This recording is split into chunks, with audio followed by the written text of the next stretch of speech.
Hello friend, कैसे हैं आप सब। आई होप आप लोग बहुत अच्छे होंगे और आप सभी का स्वागत है आपके अपने चैनल स्वीटी बेस्ट फूड रसोई में। तो रेसिपी आपको कैसी लग रही है, आपको ज़रूर अच्छी लगेगी। रेसिपी अच्छी लगे तो लाइक शेयर कमेंट करना बिल्कुल मत भूलिएगा। सिंपल से दिखने वाले लड्डू में थोड़ा सा ट्विस्ट किया है और मैं ऐसे ही हमेशा बनाती हूँ गणपति पे भी, और जब सिंपली बनाती हूँ त्यौहार पे या अपने बेटे के लिए तो इसी तरीके से बनाती हूँ। तो सोचा क्यों ना आपके साथ में ये रेसिपी शेयर करूँ। रेसिपी में एंड तक बने रहिएगा, बिल्कुल भी स्किप मत कीजिएगा वीडियो, नहीं तो चूक जाएंगे। जो भी ट्विस्ट आएंगे फिर आप कहेंगे क्या ही ट्विस्ट था। तो चलिए शुरू कर देते हैं बनाना हम। तो लेंगे हम 2 कप भर के बेसन। आप किसी भी कटोरी से ले सकते हैं, ज़रूरी नहीं है आप मेजरिंग वाले कप से ही लें। अगर आपके पास नहीं है तो मत लीजिए, इससे जो भी कटोरी है उसी से सारी चीज़ें हम नाप के लेंगे।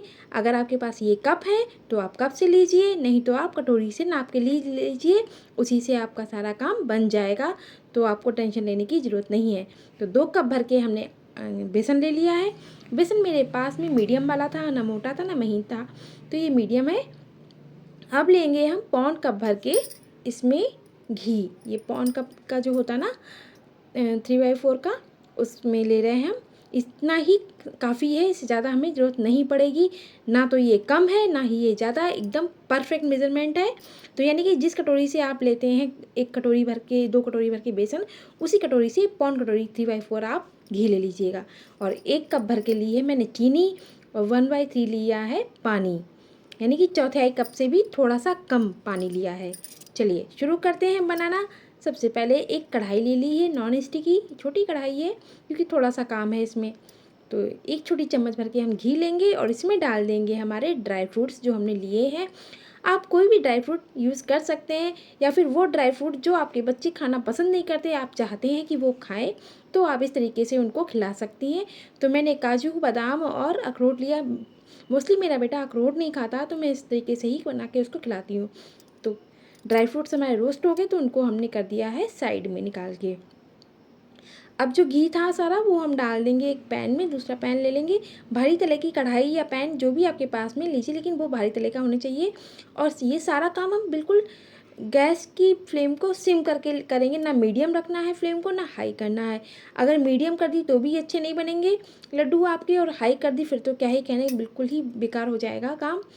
तो गैस की फ्लेम को सिम रखते हुए ही हम बेसन को रोस्ट करेंगे घी में अच्छे से। जैसे जैसे बेसन रोस्ट होता जाता है वैसे वैसे वो घी को रिलीज, यानी कि घी जो ना उससे अलग होता जाता है, ये ढीला ढीला हो जाएगा बेसन। लेकिन इसमें टाइम लगेगा 15 से 17 मिनट का, क्योंकि धीमी धीमी आंच पे मैं भी बहुत थक गई थी, चलाते चलाते कंटिन्यूसली इसको छोड़ नहीं सकते थे। तो अकेले ही में जब अगर आप काम करते तो ये कंटिन्यूसली काम करने में थोड़ा सा तो हाथ पेन करता ही है, लेकिन चीज़ जब अच्छी बनती है तो फिर बहुत अच्छा लगता है कि हमने जो मेहनत की है वो हमारी सार्थक हुई है। तो देख सकते हैं जैसे जैसे बेसन हमारा फ्राई होता जा रहा है वैसे वैसे उसका कलर भी चेंज हो रहा है, और वो घी को जो ना रिलीज़ करता जा रहा है। अब देखिए बेसन कैसा हो गया हमारा, एकदम लूज़ हो गया है, उसने सारा घी रिलीज़ कर दिया है। तो ऐसे ही पेशेंस के साथ में काम कीजिएगा, आपका काम बहुत अच्छा रहेगा। उसके बाद में मैंने थोड़े से हाथों में पानी लेके छींटे मारे, इससे क्या होगा, आपका बेसन दानेदार हो जाएगा। वैसे तो ये है कि जैसे जैसे बेसन फ्राई होता जाता है वैसे वैसे वो दानेदार हो जाता है, लेकिन आप इस ट्रिक को अपनाएंगे तो और भी अच्छे लड्डू बनेंगे। तो हमारा बेसन हो गया है, जब तक ये वाइटनेस रहे इसमें तब तक हमें इसको धीमी धीमी आंच से पकाना है, यानी कि पानी का कच्चापन है इसमें, तो इसको हम ख़त्म कर लेंगे। उसके बाद में ही गैस को ऑफ़ करेंगे। तो ये काम भी मतलब बिल्कुल शुरू से लेके आखिरी तक आपको गैस की फ्लेम को सिम ही रखना है। तो देख सकते हैं वो झाग ख़त्म हो गया है। अब हम एक बड़ी थाली में इस सारे बेसन को निकाल देंगे ताकि ये अच्छे से ठंडा हो जाए। अगर आपके पास टाइम है तो आप इसको ऐसे ही रूम टेम्परेचर पे ठंडा होने दीजिए, अगर नहीं है तो आप इसको पंखे के नीचे रख के भी ठंडा कर सकते हैं। तो अब ले लेंगे हम चीनी। जिस कढ़ाई में हमने ड्राई फ्रूट्स रोस्ट किए थे उसी में डाल दिए कप चीनी, और जो पानी लिया था चौथाई कप से भी कम 1/3 वो डाल दिया है। अब इसको हाई फ्लेम पे हम पकाएंगे, चीनी पिघलती जाएगी, उसके बाद में फिर गाढ़ी होना शुरू होगी। वही फिर प्रोसेस हमारा मेन प्रोसेस है। तो लगभग 3 तार की चाशनी हो जाती है, फिर हम क्या करेंगे, गैस को कर देंगे बंद। अभी तो हमारी चीनी घुल रही है, जैसे जैसे चीनी घुल जाएगी उसके बाद में हम गैस को बंद करके उस लगातार चलाते रहेंगे। यानी कि जो बूरा या तगार हम डालते हैं लड्डू में वो हमने घर पे तैयार किया है। तो देखिए इसमें छोटी आधी छोटी चम्मच मैंने घी भी डाला, उससे बहुत अच्छा रहता है इसका टेक्सचर। तो ज़रूर से बना के बनाइएगा इस तरीके से। तो देखिए गैस मैंने बंद कर दिया, अब लगातार हम इसको चलाते रहेंगे, हाथ को रोकना नहीं है। तो बहुत जल्दी जल्दी चलाना रहता है इसमें। तो इससे क्या होता है, इसमें गांठें नहीं पड़ती। अगर आप रुक गए तो फिर गांठ पड़ जाएगी, फिर आप कहेंगे इसमें गांठ पड़ गई है। तो इस तरीके से देखिए बराबर चलाते रहेंगे। अगर आपके पास में ये भाजी वाला मैशर हो ना, तो आप उससे भी कीजिएगा। अगर जब तक इसमें गर्म रहेगा तब तक आपकी जल्दी ये बनता जाएगा और गांठें भी नहीं पड़ेंगी, बहुत ही अच्छे से हो जाएगा। अगर आपने छोड़ दिया फिर वो जो ना शक्कर जो होती है ना, फिर से वो गाढ़ी होकर एक गुठली सी बन जाती है उसमें, तो वो हो जाएगी। देखिए मैं चेक भी करती जा रही हूँ, बिल्कुल देखिए कितना परफेक्ट बनके तैयार हुआ है। तो चलिए इधर हमारा बेसन भी ठंडा हो गया है, हल्का सा रह गया है। तो इसको क्या करते हैं, हम स्पैचुला की सहायता से इस तरीके से अलट पलट करके ठंडा कर देंगे।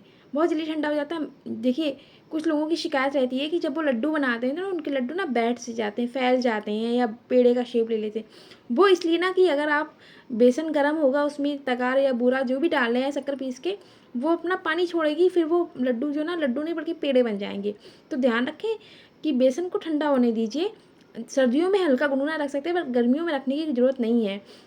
तो क्या रहता है ना, इस तरीके से हमने इसमें तगार और जो हमने ड्राई फ्रूट लिए थे उसको मैंने मिक्सी जार में पीस लिया है, ताकि उसको बेटे को या जो भी आपके बच्चे खाना नहीं पसंद करते उनके सामने ना आ पाए कि आपने क्या ड्राई फ्रूट डाला है।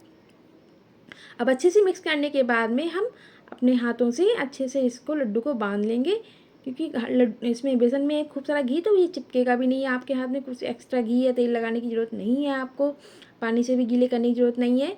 इस तरीके से लड्डू बनाइए। मैंने दोनों हाथों से लड्डू बनाए। अब देखिएगा, देखिए बहुत जल्दी फटाफट से बन के तैयार हो जाते हैं। आप देख सकते हैं दोनों हाथों से लड्डू बनाए मैंने।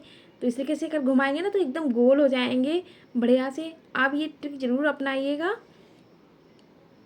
और कभी भी ना तेज़ आंच पे मत कीजिएगा बेसन को। ये सबसे बड़ी बात है कि अगर आपने हाई फ्लेम पे इसको रोस्ट किया ना, तो ये लाल तो हो जाएगा, बट अंदर से कच्चा कच्चा जब आप खाएंगे ना, तो कच्चापन बेसन का आपको महसूस होगा। तो बिल्कुल भी अच्छे नहीं लगेंगे। आप खा लेंगे बट घर के और सदस्यों को बिल्कुल नहीं अच्छे लगेंगे।